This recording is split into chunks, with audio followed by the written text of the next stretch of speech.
Hi, romance readers. I am Liz Donatelli. Welcome to season 10 and episode 100 of Reader Seeks Romance, the #1 romance novel talk show on YouTube. Critically acclaimed historical romance author Elizabeth Everett joins me to discuss her Victorian romance, A Love by Design, book 3 in her Secret Scientists of London series. And Elizabeth and I play Match Game, Victorian Courtship Edition. Enjoy and be sure to like and subscribe. Welcome back to Reader Seeks Romance, Elizabeth. Thank you so much for having me again, Liz. It's nice to see you. So congratulations on the release of A Love by Design. Thank you. Is this the last book in the series, or are there more coming? So this is the last book in the Secret Scientists of London series. Okay. And then next year, 2024, comes the first book in a spinoff series, The Damsels of Discovery. Oh, The Damsels of Discovery. I love the alliteration. Do you not? No, I said, you know what? They said, what would you like to name the next series? And I was joking. I said, The Damsels of Discovery. And then by the time I realized it's too late. Like they were like, we love it. Oh, okay. Oh, well, that's an interesting story about how that series was named. Really? So Discovery. So is this going to be like more archaeology based? These are still women scientists. Okay. The book one of the next series is a woman apothecary. They are tangentially related to the women in Athena's retreat. So Athena's retreat is still there. Oh, good. It's taken outside of Athena's retreat, and it's less. There's less aristocrats and less things blowing up, and little. Are you sad? Yeah, I like when things go wrong and blow up. Oh, things will still go wrong. There will still be hijinks. I never tire of hijinks. Yeah. Okay. You are good at hijinks. Let me tell you. I enjoy hijinks. I do. I'd love to spend a day with you. I feel as if the hijinks on the page is like taken from your life. No? Yeah, there are hijinks aplenty. Actually, you know what? It's getting as of this weekend, it's gonna be much quieter around here. Fewer hijinks because people are going back to school. So Okay, gotcha. In A Love by Design, Earl Grantham, aka the Untamed Earl, and engineer Margaret Galt are the romance protagonists of the story. Who are they in the Secret Scientists of London series? And why did you choose to tell their second chance love story? Love by Design can be read as a standalone. So you could pick it up and read it and be fine. But within the series, Lord Grantham, who came into his earldom unexpectedly at an older age, was best friends growing up with two girls, Violet, who is the heroine of our first book, and Margaret, or Maggie, who is his love interest in the third book. And in the first book, he unsuccessfully proposes to Violet. Yes. Just basically because he was like, oh, okay, I feel bad for you. You can marry me. But in a very sweet kind of way. And in the second book, we're introduced to Margaret, who is an engineer. She works for her father-in-law's firm in Paris. And at the end of the second book, we see the two of them see each other for the first time in 12 years. And there is a huge reaction. And so that is why in book 3, I've been waiting to give Grantham his own book. He's just been bugging me for a long time. Like, I need a book. I need my book. I want to tell my story. And Margaret is his soulmate. Margaret is like the perfect fit for him. The two of them, as himbo-y as he seems, and as prickly as she seems, they're actually perfect for one another and bring out the best in each other, and really just kind of needed time to mature before they could be together for real. Yes, absolutely. I would like to read an excerpt from a Kirkus review. Everett raises the stakes from personal love to political battles, framing individual romance against the backdrop of gender and class struggle. Yep. Written with an even-handed mix of slapstick, emotional confrontations, and scenes of intimacy that include reproductive choices, this novel may be the strongest one of this series yet. I could not agree more with this review. I have to admit, I am so in love with Grantham and Margaret that I actually haven't yet brought myself to finish reading the book because I don't want to leave them. So it's been like, I've been slow and I'm like more than halfway done, but I was like, oh, I'm so enjoying being in their company, being in the world with all the other scientists. And I feel like there has to be a name for that. Like when you don't want to finish the book, not because you don't like it, but because you love it so much. But I don't know if there's a nice way of like saying that. And I feel as if it's different. I feel as if you personally might have been in a different place. Not to say that A Lady's Formula for Love and A Perfect Equation aren't gems, because they are, but there's a different feel to A Love by Design that has pulled me in and has resonated in a way that is unexpected. And I feel like there's something different about how you wrote it or what you were feeling when you wrote it. I don't know. What are your thoughts on that? So, well, hopefully I'm getting better with every book hopefully some of that is, Sure, there's that too. If you were like, oh my God, these books are, then it would be one thing, but hopefully I'm getting better. I am paying more attention to things that I didn't pay attention to before.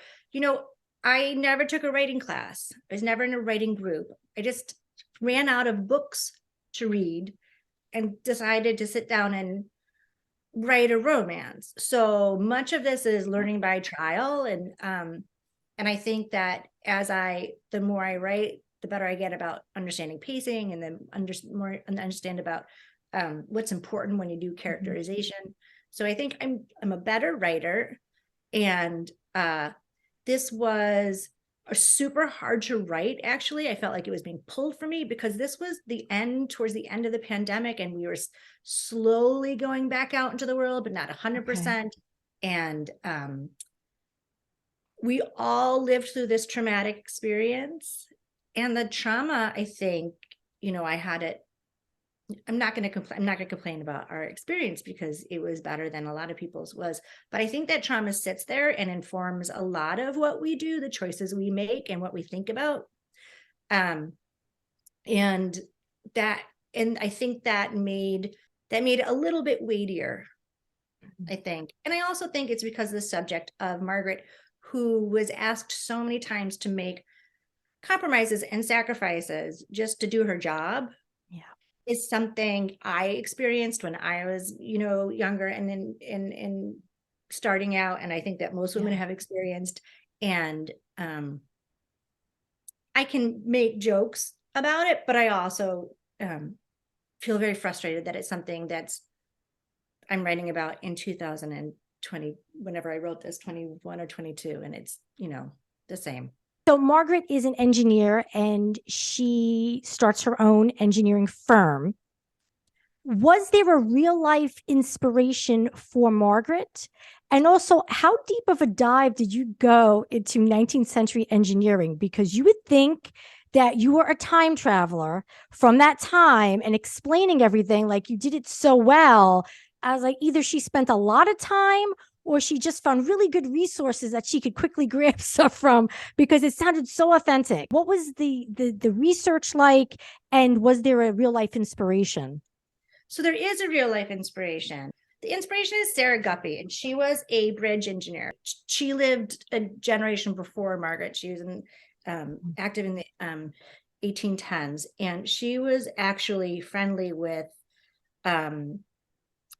Kingdom Brummel, who was the son of Mark Brummel, and he was the original architect of the London Tunnel, of that first tunnel beneath the Thames. Right. So there's a real counterpart to Margaret. There's not. Some of my other characters are conglomerations of different scientists that I've learned about, there are very, very few women engineers that I could find. Right. And there are very, very few. And engineering is the one field of science where women are still very underrepresented, which was why I chose to represent, to have a woman engineer. So bridges, are bridges a metaphor for romantic relationships? Because that's where I felt like you were going with, you know, there was a lot of parallels that could be drawn between bridges and romantic relationships. Was that purposely done just for me to pick up and notice? Just for you.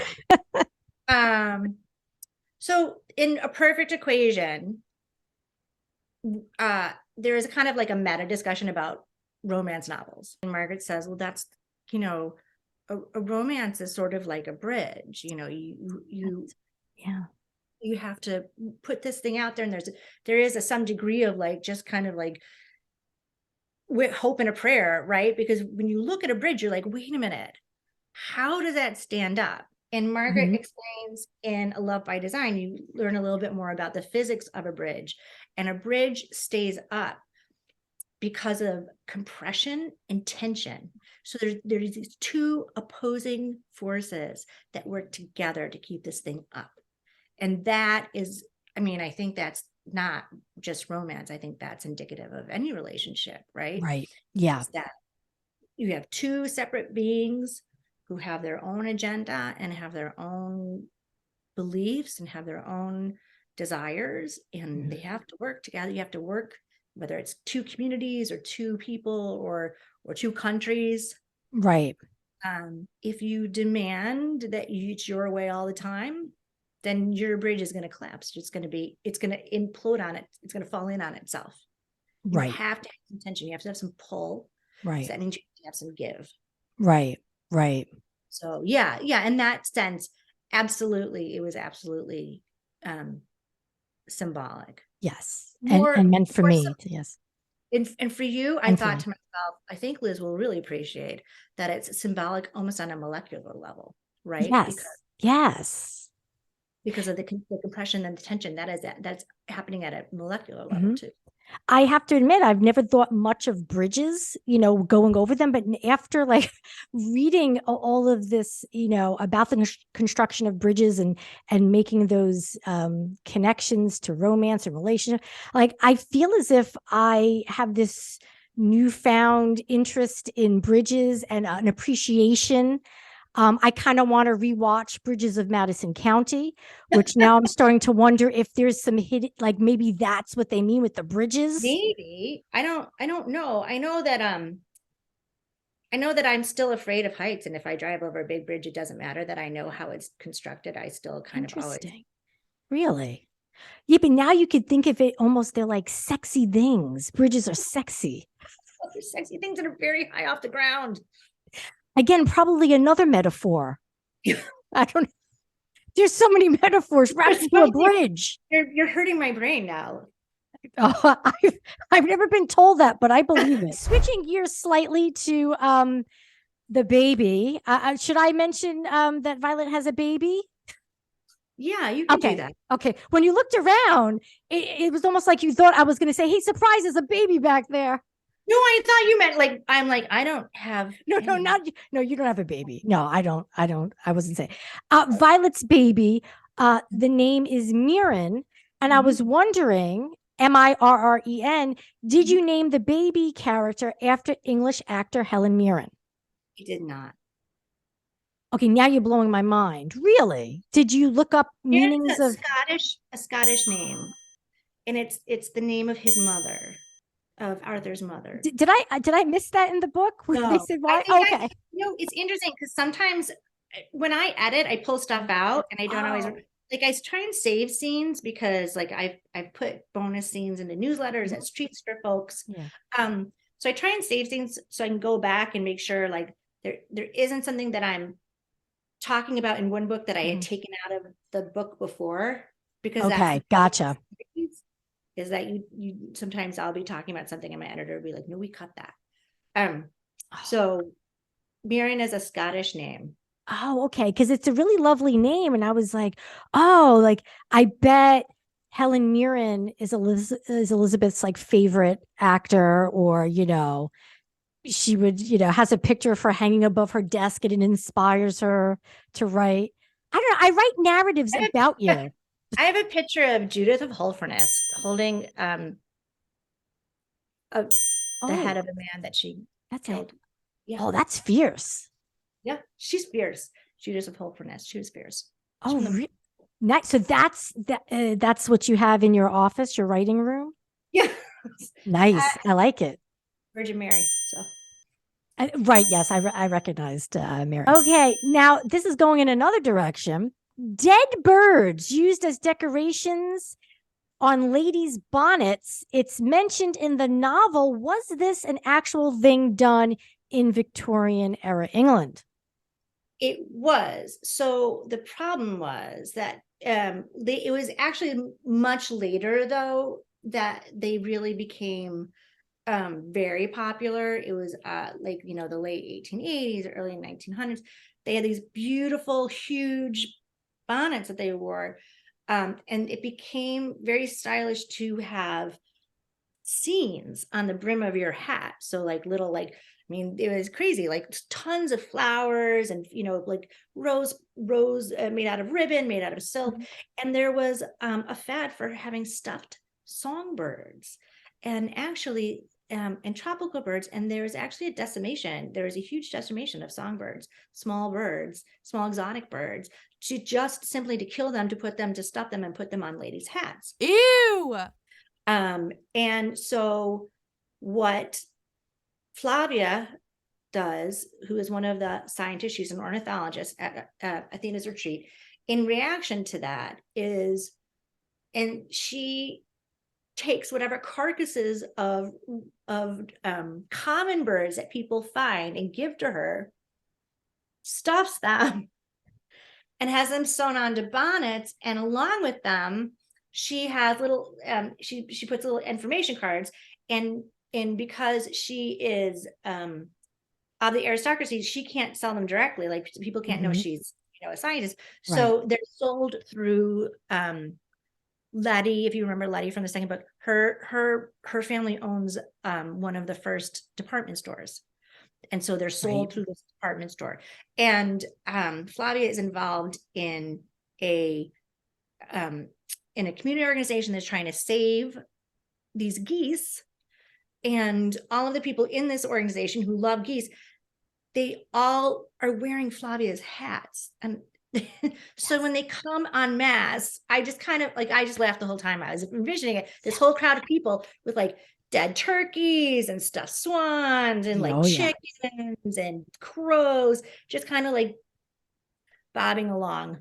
Yeah, that's one of my favorite scenes. Mrs. Elizabeth Donatelli appears on the page in A Love by Design. Talk me through the thought process of including my name in your novel. So the first time we did an interview for A Lady's Formula for Love, yes, you wanted to know if there could possibly be a scientist named for you. She studies mushrooms. That's right. Yeah. And I was like, that's mushrooms. And I couldn't think of, and the funny thing is, I was writing the second book at that point when we did that interview. Yes. And I kind of thought about it. I was like, could I stick somebody with mushrooms in there? I was like, no, there's too many characters. I can't do this. Yeah. So the third book, I was like, okay, how am I going to put Elizabeth Donatelli, the lady, from the 1800s? How am I going to put her in there? And I thought, and I had her in one scene, and then the scene got cut, and I felt bad. And I was like, okay, so for right now, she's friends with Althea's mother. But who's to say down the road that she doesn't become interested in science herself? Okay, well, fingers crossed for the new series that Mrs. Elizabeth Donatelli shows up. Pop up again. Who knows? Yes, I think that Elizabeth Donatelli should probably be interested in like making concoctions, like some kind of chemistry thing. We're making explosions. The only thing I ever liked really in science was making those volcanoes. Do you remember you'd put like... Yes, I do. The baking soda and the lemon juice. Other than that, or you know what? If Mrs. Elizabeth Donatelli could study like I don't know, animals like giraffes or pigs. I don't know. I mean, not experiments on them, but like studying them, owning one perhaps, just throwing that out there. Just throwing it out there. It's in my head now. It's in my head, Liz. It's in my head. All right. Okay. Well, I look forward to seeing how that goes.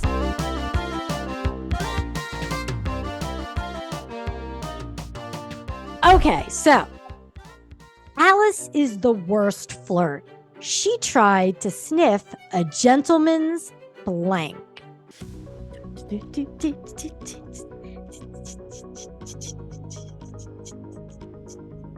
I don't know how to spell this. Oh, well, then we definitely don't match.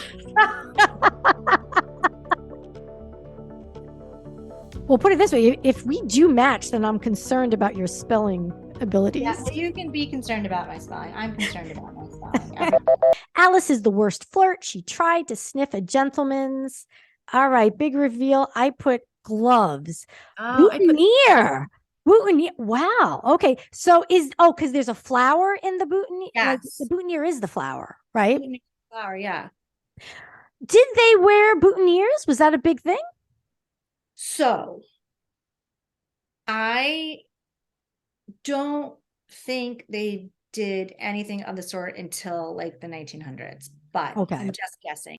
Okay. All right. Well, we did not match. I said gloves. Yeah. Figuring because I have this thing, I feel like sniffing gloves can be kind of erotic. In that era when, there was like little touching, I feel like that would be an erotic act. Because it would be touching their skin and they weren't allowed to touch skin to skin. Yes, that's just I'm sure that was a thing back then that did not make it through, history where we now know about it. But I think it happened. I think it was an erotic act. Like it was, to just sniff each other's gloves. I don't like mail a glove to someone like with your love letter. Maybe. Yeah. Well, yeah. Right. I'm just saying, listen. It's a lot more fun to sniff other things though. What was that? You could sniff other things like. I said it'd be a lot more fun sniffing other things, but yes. You mean like the crotch of someone's hands or dress or? I was going to be like the cravat, but if you okay. I immediately went southward. Okay. Okay, well, we did not match, but maybe we still have 4 more tries. Okay. All right, number 2. And you're going to see that I'm kind of building a story with each one that I mentioned. Albert gave his beloved Alice a brooch containing his blank. Okay, let's see if we match.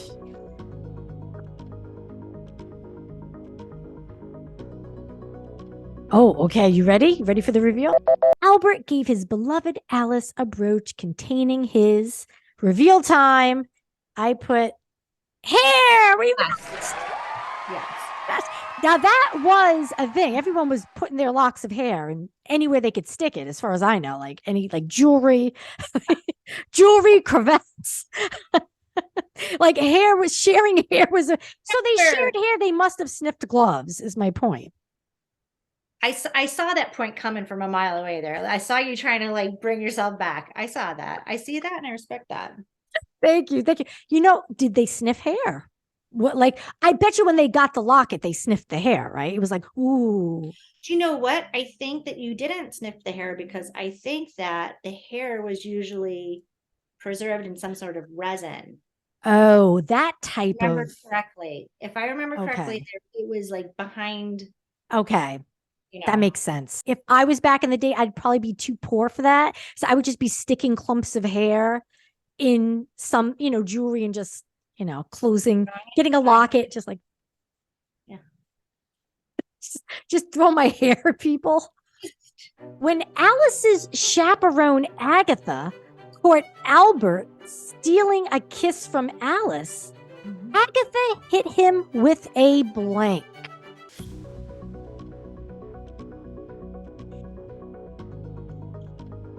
All revolves around the gloves again, doesn't it? Slapped him in the face.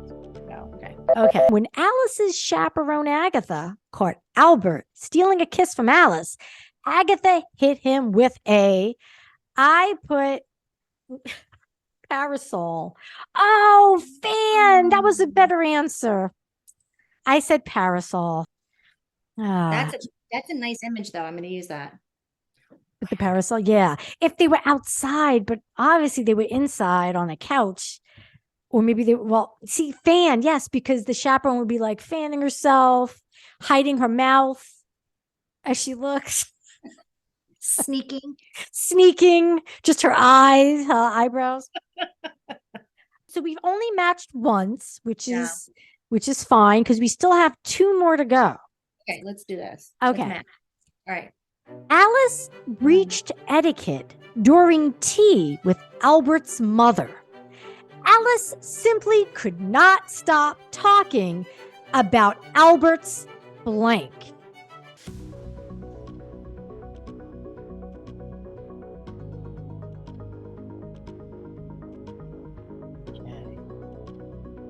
Oh, man. I mean, there's a fun answer, but then there's the answer that might possibly help us to match.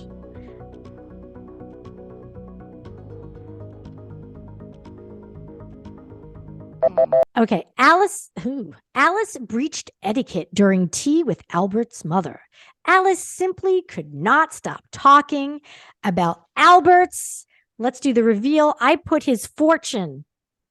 Oh, I put his stomach issues. His stomach issues. I mean, you're not supposed to talk about body parts when the Victorians were not. They weren't even supposed to say a chicken leg.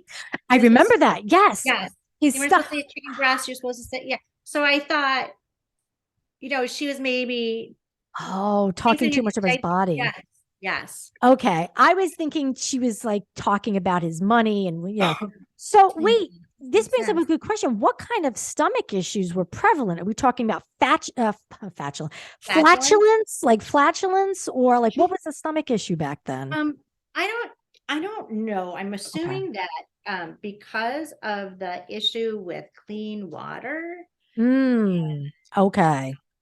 Food storage, because when I have done the research that I've done, especially when I was researching the book one in the next series, the apothecary. Yeah. So many, I have a couple of books from that time for like herbal cures, and so many of them revolved around digestive issues, like so many of them. So interesting. Yeah. Okay. So I just assumed that it was like, what is from anything from like, indigestion to stomach cancer. I mean, there's just a huge amount of cures that are geared towards digestive issues. Right. Okay, last one. And you know what? I don't think we're going to match on this because this is kind of a broad type of, well, let's see. Let's see. We have one more chance to match. Okay. And this is inspired by an actual ads that I found for looking for a partner back in the 1880s. After Alice and Albert quietly parted ways, Alice placed an ad in the local newspaper describing her ideal partner. She wrote, Alice, aged 24, not bad looking, would like to correspond with a respectable gentleman who owns his own blank. Oh man. Oh boy. I don't know if I'm gonna. There's so many. I know. We only need to match with this one to make it 2 matches. What are you thinking there? I mean, she's 24. She's looking to settle down. But, maybe she wants him to own his own peacock. I don't know what direction. Remember, now, if we learned anything about Alice, she's tried to sniff gloves. What is it she would be looking for a man to own? After Alice and Albert quietly parted ways, unfortunately, they weren't a love match. Alice placed an ad in the local newspaper describing her ideal partner. She wrote, Alice, age 24, not bad looking, would like to correspond with a respectable gentleman who owns his own. I said house. Yes. We did it. We matched twice. Yeah. 2 out of 5. Not bad. And it's I mean, I guess that's not great, but it's something. No. If we kept going, I'm sure we'd. Yeah. There you go. That was Match Game, Victorian Courtship Edition, just for you, Elizabeth. I figured I can't give you trivia again because then you'll stop coming on the show. Because I know the trivia I think that's why you had the wine. You thought I was going to give you trivia. Because I never get them right. These I questions know. are like hard. Like, I don't know where I'm like, you're not using the same books that I do. I don't. I go deep down the research rabbit hole, let me tell you. Well, Elizabeth, it has been a pleasure yet again spending time with you. Thank you so much for joining me here on Reader Seeks Romance. Liz, thank you so much for having me. I really appreciate it. It was very nice of you to have me back. And I appreciate all the very nice things that you have said about my books. That was, it's very nice to hear. And I thank you.